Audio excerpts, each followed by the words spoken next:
करते थे। क्या करते थे? सहस्रार्चन। 1000 भगवान शिव के नाम हैं। प्रत्येक नाम से एक कमल का पुष्प चढ़ाते थे शिवलिंग पर। पार्थिव शिवलिंग रोज बनाते थे, बना करके प्राण प्रतिष्ठा करके विधिवत षोडशोपचार से पूजन करते।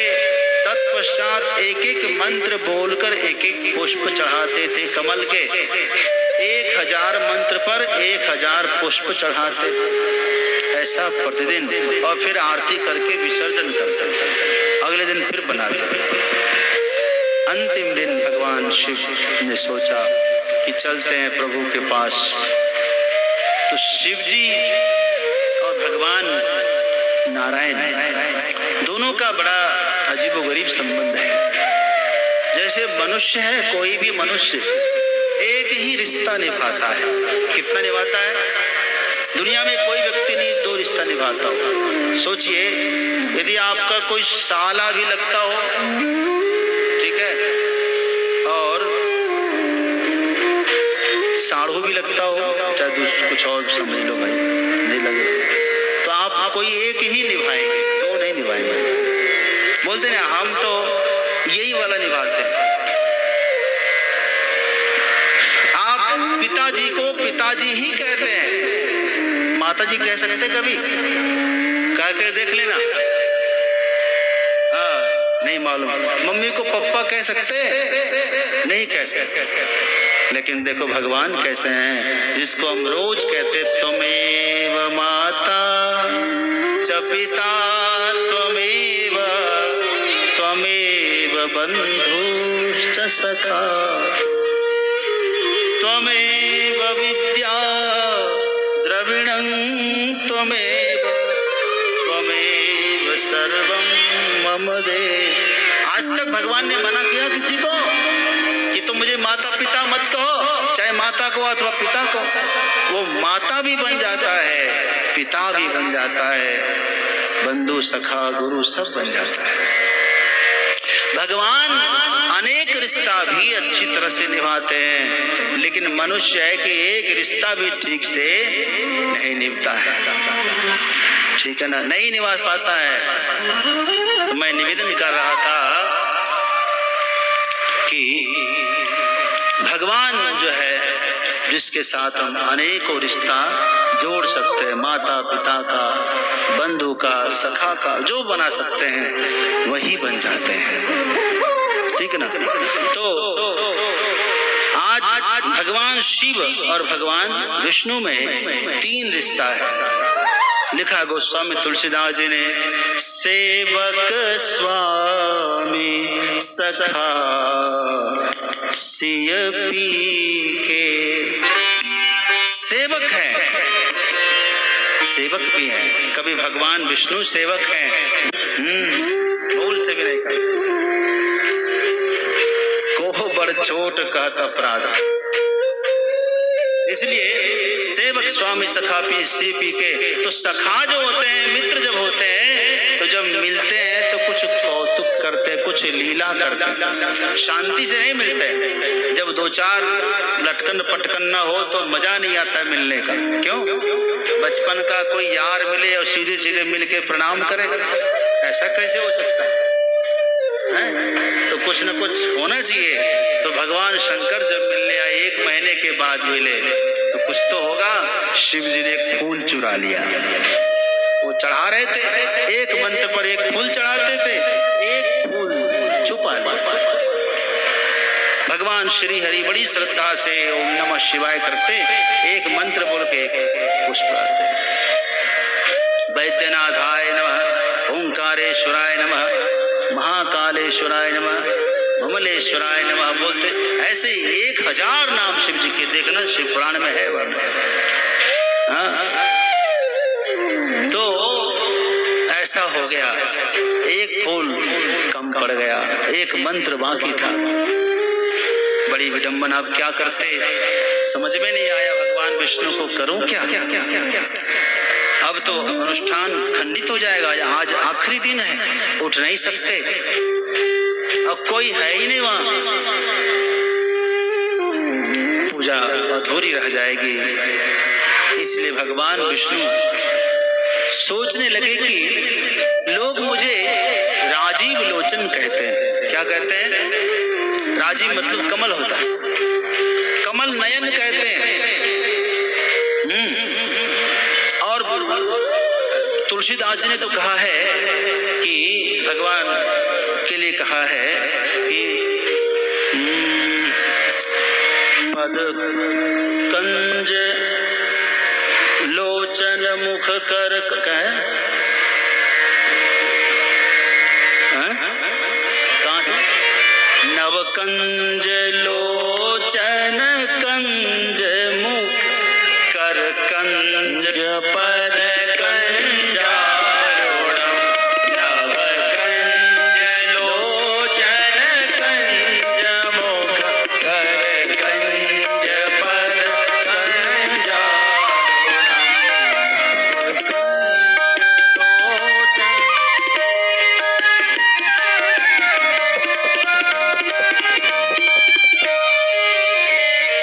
पर कंज लोचन, कंज मतलब कमल, कंज लोचन, नव कंज लोचन मुख, मुख कमल, कर कंज, पद कंज, चरण कमल, कर कमल, मुख कमल, नयन कमल, नाभि कमल, हृदय कमल।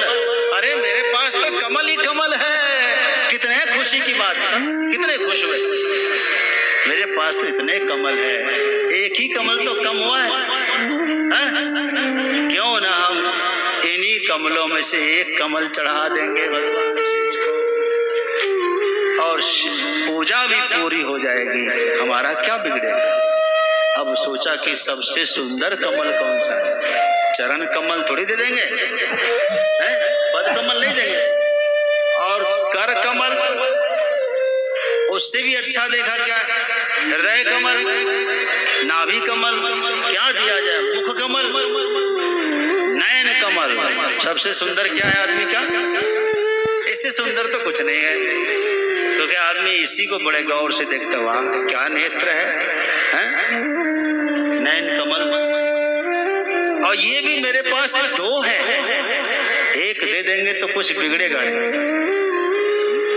जैसे आदमी कोई अपना खास बीमार हो, आदमी अपना एक किडनी दे देता है, एक से हम गुजारा कर लें। वो भी हर कोई नहीं देता, एक किडनी देता है। वैसे ही भगवान श्री हरि ने अपना एक नेत्र कमल कटार से देने के लिए तैयार है। और जो भी अपना नेत्र निकालना चाहे, वैसे ही भगवान शिव वही तो थे, शिवलिंग में हाथ पकड़ लिया, हे नारायण बस करिए प्रभु, बस बस बस, अब मुझे ज्यादा लज्जित न करें आप। देख लिया हमने आपकी श्रद्धा को, वंदन है, हम अभिनंदन करते हैं। ऐसा कौन होगा जो अपना नेत्र उतार कर देने लगे एक फूल के लिए, मामूली सी चीज के लिए। इतने खुश हुए शिव जी, इतने खुश हुए, इतने खुश हुए। उस समय भगवान शिव ने कई वचन दिए नारायण को। भगवान श्री हरि के हाथ में क्या है? सुदर्शन चक्र। किसने दिया? शिव जी ने प्रदान किया। सुदर्शन चक्र लीजिए। उसके बाद इतना ही नहीं, शंकर जी ने कहा आज के बाद अब मेरा अवतार नहीं होगा, अब आपके ही अवतार होंगे। शिव जी के पहले बहुत से अवतार हो गए, बताएंगे शिव पुराण में। अब आपके ही अवतार होंगे। और इस 7वें मनवंतर में केवल भगवान श्री हरि के ही अवतार हैं इस कल्प में, जो श्वेत वाराह कल्प चल रहा है। और उसके बाद शिव जी ने एक और रहस्य की बात बताई, वो ये कि हमारे जो भी अनुयायी सेवक गण होंगे, वो सब जब आपस में मिलेंगे तो आपका ही नाम लेंगे। समझ में आया? जब शिव के भक्त आपस में मिलते हैं तो क्या बोलते हैं? जोर से बोलो, हाँ, ओम नमो नारायणाय बोलते हैं। और जो लोग नहीं जानते इस रहस्य को, वो क्या बोलते हैं? ओम नमः शिवाय। इस रहस्य को जानता है वो क्या बोलते हैं, जोर से बोलो जरा हम भी सुन लें, पीछे वाले नहीं बोल रहे हैं, आवाज, क्या बोलते हैं? हाँ, अब जब देखना महात्माओं को तो क्या बोलना, ओम नमो नारायण, हरि ओम नमो नारायण, ओम नमो नारायण, हरि ओम नमो नारायण, हरि ओम नमो नारायण, हरि ओम नमो नारायण, हरि ओम नमो नारायण, हरि ओम नमो नारायण, हरि ओम नमो नारायण, हरि ओम नमो नारायण, हरि ओम नमो नारायण, हरि ओम नमो नारायण, हरि ओम नमो नारायण,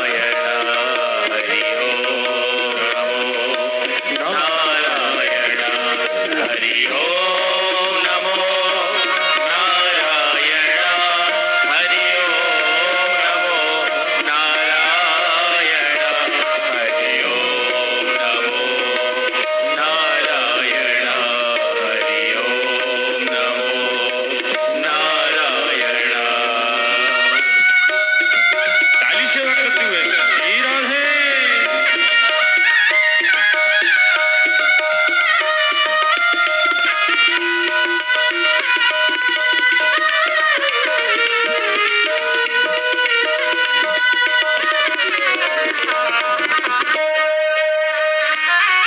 शंकर भगवान की जय हो। तो मैं निवेदन कर रहा था, इसलिए यह श्रावण मास चल रहा है ना, वहाँ यदि कष्ट हो रहा हो तो आसपास कोई भी मंदिर हो वहाँ दर्शन कर लेना। एक चीज आपको बताऊं, जीवन में कल्याण कैसे होता है, आप कुछ कर लीजिए, एक नियम तो आपको लेना ही पड़ेगा। उद्धार तब शुरू होता है, उद्धार की गिनती उस दिन शुरू होती है जिस दिन से आप एक नियम लेते हैं, कोई भी नियम लेना। हाँ, एक सेठ था, वो सत्संग सुनने के लिए आया करता था एक महात्मा जी के पास, नियम से रोज आता, बहुत दिन से आ रहा था, करीब 25-30 वर्ष हो गए। महात्मा जी ने अचानक उस सेठ से कहा कि सुनिए, आप इतने दिन से सत्संग कर रहे हैं, मेरे मन में आया है कि कल्याण होना चाहिए आपका। हाँ गुरुजी, हमको तो विश्वास है कि हम आपकी शरण में आते हैं, हमारा कल्याण ठीक है, लेकिन कल्याण के लिए एक नियम है। कोई भी जीवन में कोई भी एक नियम ले लो। क्या नियम लो गुरुजी, आप ही बता दीजिए। कुछ भी नियम ले लो, जैसे क्रोध नहीं करूंगा, नियम ले लो, ये तो नहीं हो सकता, ओ बस में नहीं है हमारा। अच्छा, झूठ नहीं बोलूंगा, ऐसा बोले गुरुजी व्यापार करता हूँ, व्यापार में बिना झूठ का व्यापार होता नहीं, वो भी नहीं हो सकता। अच्छा, तो किसी की चुगली नहीं करूंगा, ऐसा यही कर लो। नहीं गुरुजी, शाम के समय भोजन करने के बाद जब सब बैठते हैं आपस में, 1 घंटा यही सब होता है घर में। 1 घंटा जब एक दूसरे के ना कर लें, ऊपर नीचे शिकायत, निंदा, चुगली, खाने के बाद तो यही होता है। नहीं कर ले तब तक नींद अच्छी नहीं आती, तब भाई क्या नियम लोगे, तुम अपने मन से ही बोल दो, छोड़ो जाओ। उसने कहा गुरुजी, बड़ा सोचा उसने, तो उसने कहा कि मैं ये नियम लेता हूँ कि हमारी जो दुकान है, उस दुकान के सामने एक कुम्हार रहता है, कुम्हार ना प्रजापति, उसकी दुकान है, मिट्टी के बर्तनों की दुकान है। मैं ये नियम लेता हूँ कि जैसे मैं शटर खोलूंगा, अपना खोलता हूँ, तो वो दिखाई देता है, मैं उसका मुंह देखने का नियम लेता हूं कि मैं रोज उसका मुंह देखूंगा तभी रोटी खाऊंगा। जब तक उस प्रजापति का मुंह ना देख लूं, बर्तन वाले का, तब तक रोटी नहीं खाऊंगा, कुछ खाऊंगा नहीं। हाँ ठीक है, याद रखना, एक ही नियम बहुत है कल्याण के लिए। उसने नियम ले लिया, जी गुरु जी, अब तो नित्य प्रति जाता, सबसे पहले दरवाजा खोलने से पहले उधर ही देखता, उसका मुंह दिख जाता, बोले हाँ दिख गया। उसके बाद अपना खोलता, पूजा पाठ करता, भोजन करता। सब दिन का नियम था। कोई भी नियम यदि आप ठान लिए, नियम तोड़ने के लिए हजार बाधाएं उसी दिन से आपके सामने खड़े हो जाएंगे। आप नियम नहीं ले रहे, कोई बाधा नहीं, नियम ले लीजिए, उसके बाद देखिए विघ्न कहां से कहां आते। क्यों आते हैं? क्योंकि सफलता मिलने वाली, जहां सफलता होती वहीं विघ्न होता है। श्रेयांसी बहुनी विघ्नानि, यदि सफलता नहीं मिलने वाली होती तो विघ्न कभी नहीं आता। विघ्न आते ही इसीलिए कि आपको सफलता मिले, आपको यश मिले, सिद्धि मिले। अच्छा, आपको डिग्री कब मिलती है? जब आपकी परीक्षा होती है। अच्छा ना हो तो डिग्री भी नहीं मिलेगी। डिग्री चाहिए तो परीक्षा दीजिए, होता है कि नहीं होता? लाख पढ़ लीजिए आप, क्या मतलब है उससे? परीक्षा का को पास करना पड़ता है। उसी तरह से जैसे ही सफलता की बारी आती है तो विघ्न शुरू होते हैं। यही हुआ। उस व्यक्ति ने नियम लिया कि मैं रोज उस प्रजापति का देखूं, उनका दर्शन करूंगा सवेरे सवेरे। यही होता। एक दिन क्या हुआ, आया, देखा तो वो था ही नहीं, वो कहीं निकल गया था। अब तो बेचैन हो गया, दरवाजा खोला फिर भी नहीं दिखा। अपने दुकान में जो भगवान फोटो लगा रखा था तो उसकी आरती पूजा कर ली, बैठा गद्दी पे, उसका मन न लगे कि गया कहाँ। सामने चल कर गया, उसके बच्चे थे, पूछा बेटा पापा कहाँ है? बोले वो तो खेत में गए मिट्टी लाने के। मिट्टी लेने गए? किधर गए? बोले ऐसे अमुक जगह। तो सेठ उसी रास्ते से वहीं गया जहाँ वो प्रजापति मिट्टी खोद रहे थे। लेकिन आज कुछ अलग बात थी। आज उसके मिट्टी के खुदाई में एक घड़ा मिला, घड़ा, कलश, और कलश में सोने के सिक्के भरे हुए मिले। खोल के ऐसे देख रहे थे। उसी समय सेठ जी ने वहां से देखा। बोला हाँ देख लिया। उसने किसको देखा? सेठ ने तो कुम्हार को देखा और कहा कि देख लिया। सेठ लौट गया उधर से, उसे क्या पता। लेकिन कुम्हार जिसने आज सोने के सिक्के से भरा हुआ कलश पाया था, उसने सोचा कि सेठ ने मुझे देख लिया, और वो बोल भी गया कि मैंने देख लिया। अब तो जाकर कहीं राजा को खबर पड़ जाएगी तो सब खत्म हो जाएगा। यह सोच करके वो कुम्हार बड़ा ईमानदार था, सीधा आदमी था। घर आया, उसने उस सिक्के का आधा हिस्सा कर लिया, पोटली बनाया, चुपचाप ले जाकर सेठ जी के आंगन में पटक दिया। बाहर आकर कहा कि सेठ जी किसी से कहना नहीं, आपका हिस्सा दे दिया है। बोले कैसा हिस्सा? हम नहीं जानते। बोले कि आप देख लो जाकर, फिर बात करना। और कुम्हार चला गया देख करके। सेठ जी सोचे कि कैसा हिस्सा जरा देखें। अंदर जाके देखा तो पोटली में सोने के सिक्के निकले। तब वो सब समझ गया। सेठ ने सोचा देखो महात्मा जी कितने दयालु है। उसने कहा था सेठ कोई नियम ले ले तेरा कल्याण होगा, और आज मैंने इस प्रजापति का मुंह देखने का नियम लिया था तो आज लक्ष्मी घर आई, और यदि मैं नारायण के दर्शन का नियम लिया होता तो आज साक्षात नारायण घर आते। देखो तो सही, जीवन में एक नियम लेना। पितामह भीष्म का नियम था चरणामृत लेते थे वो, भगवान ठाकुर जी के चरणामृत का नियम नित्य प्रति। युद्ध भूमि में जिस दिन आखिरी दिन वो गए थे उस दिन भी वो चरणामृत लिए थे, जिसकी बात वो कह रहे थे। भगवान श्री कृष्ण से युद्ध करने के लिए वो कहते थे आज जो हरिहीन शस्त्र गहावो, आज जो हरिहीन शस्त्र गहावो, तो लाजो गंगा जननी को शांतनु सुत न कहावो, आज जो हरिहीन शस्त्र गहावो। आज यदि मैंने श्री हरि को शस्त्र नहीं पकड़ा दिया तो माता गंगा को लज्जा और मैं शांतनु सुत न कहावो। उसने तो सारथी ने पूछा कि क्या कह रहे हैं आप, कुछ कह रहे हैं? कहा कि भाई एक गड़बड़ी हो गई, आज मैं जा रहा हूं। क्या बोल रहे हैं आप, क्या करेंगे? बोले आज पूजा करूंगा। किसकी पूजा करेंगे? कहा कि श्री कृष्ण की पूजा करूंगा। बोले श्री कृष्ण की पूजा करोगे? सरकार तो बड़ी भूल हो गई क्या? पूजा की थाली, आरती की थाली तो कैंप में भूल गए, घर में भूल गए लाना। बोले तुम कुछ नहीं जानते, युद्ध भूमि में घड़ी घंटे से पूजा नहीं होती है, तब कैसी पूजा करेंगे?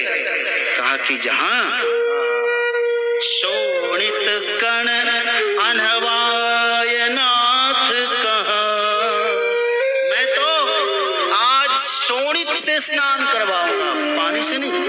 शोणित कहते हैं लहू, लहू के कण से स्नान करवाऊंगा ठाकुर को। और वस्त्र बोले रण रज बसन ओढ़ाओ।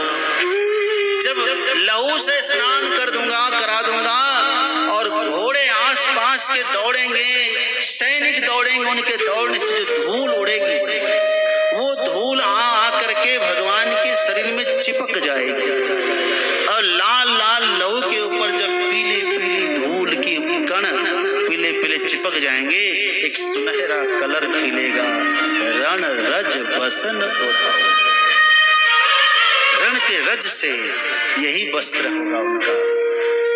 फिर कहा कि फिर मैं सीने में बाण चलाऊंगा, और ये बाण देख रहा हूं, इसका नोक है, पीछे सफेद सफेद इसमें पंख लगे हुए हैं। बाण के पीछे पंख लगा होता, ये बाण तो धस जाएंगे पीछे की तरफ, लेकिन ये सफेद सफेद पंख आगे लहराएंगे। एक बिल्कुल सिस्टम से लगाऊंगा, और ये फर फर फर फर फूदना, इसके बाणों के फूदना लहराएंगे। ये विशिख माल पहराऊं, ये विशिख माल पहराऊं, बाणों की माला। इतना करो, यदि मैंने ऐसा नहीं किया तो समझ लो मैं ऐसी पूजा करने जा रहा हूं। और फिर कहा कि हरि के चक्र सो चक्र प्रसाद ही पाऊं। फिर पूजा के बाद प्रसाद कौन देगा? बोले भगवान अपने हरि सुदर्शन चक्र से चक्र की प्रसादी लूंगा। बोले वो तो संकल्प लिया कि उठाऊंगा ही नहीं, का उठवाऊंगा, और यदि वो नहीं दिए तो प्रसाद तो पुजारी देता है, उसका पुजारी अर्जुन है, वो हमें बाणों का प्रसाद देता है। देखो भगवान से जब संवाद होने लगा तो भगवान श्री कृष्ण ने कहा कि किसके बल पर आप इतना बड़ा संकल्प कर रहे हैं, आपको किसका बल है? तो भगवान पितामह भीष्म ने कहा चरणामृत का बल है, मैं चरणामृत पीने का नियम रखता हूं। एक नियम है, चरणामृत पिए बिना कुछ पीता नहीं। उसने कहा अच्छा इतना बल? बोले आप हमको मत सिखाइए, आपको भी चरणामृत का ही बल है। मुझे हाँ हाँ, आपको कोई देखे नहीं, आप अकेले में चरणामृत पीते हैं। बोले क्या प्रमाण है? बोले प्रमाण है सारी दुनिया सो जाती है, अव्यक्त में खो जाती है, तब आप अकेले में एक टापू के नीचे बैठ करके बालक का रूप धर के कमल के पत्ते पर एकदम सुकुमार बन के करारविंदेन पदारविंदम मुखारविंदे विनिवेशयन्तम वटस्य पत्रस्य पुटे शयानम बालम मुकुंदम मनसा स्मरामि।